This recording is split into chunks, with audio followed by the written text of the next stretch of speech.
Hi guys!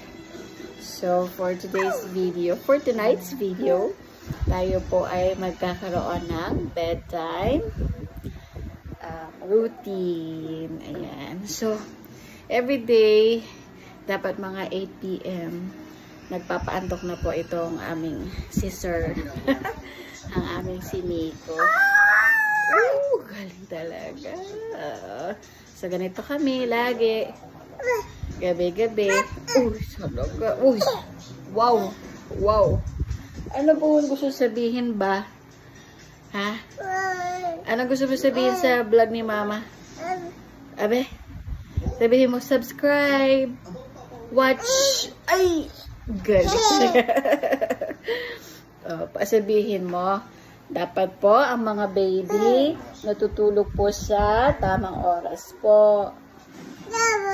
Oo, dapat po mga 8 or 9 p.m. po. Tulog na po kami mga baby. Kaso ako ito, nagpapaantok pa po. No po. Oh.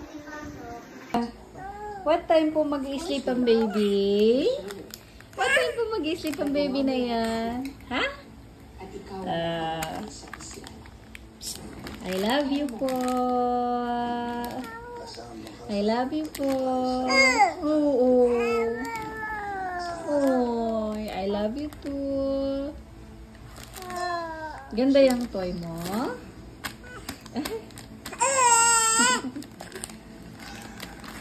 Hi friends! Welcome back to my channel, Mami Chamini Vlog. So, for tonight's video, ito po ang bedtime routine ni baby. So, mga 6:30 pa lang naliligo na siya or napupunas na siya para mapreskuhan na siya at mas mabilis siyang makatulog. And then, mga bandang 8 or 7:30, dumidede na siya para mabusog na siya bago din siya makatulog. So, sa oras na yung kanina, pa walker-walker siya para mas mapagod siya.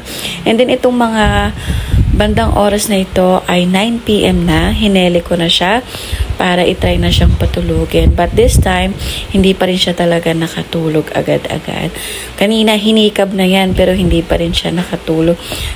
Parang mga ilang minuto ko din siyang buhat niyan para itry talaga siyang patulugin na. Kasi nga, alas 9, supposed to be tulog na siya ng mga ganyang oras.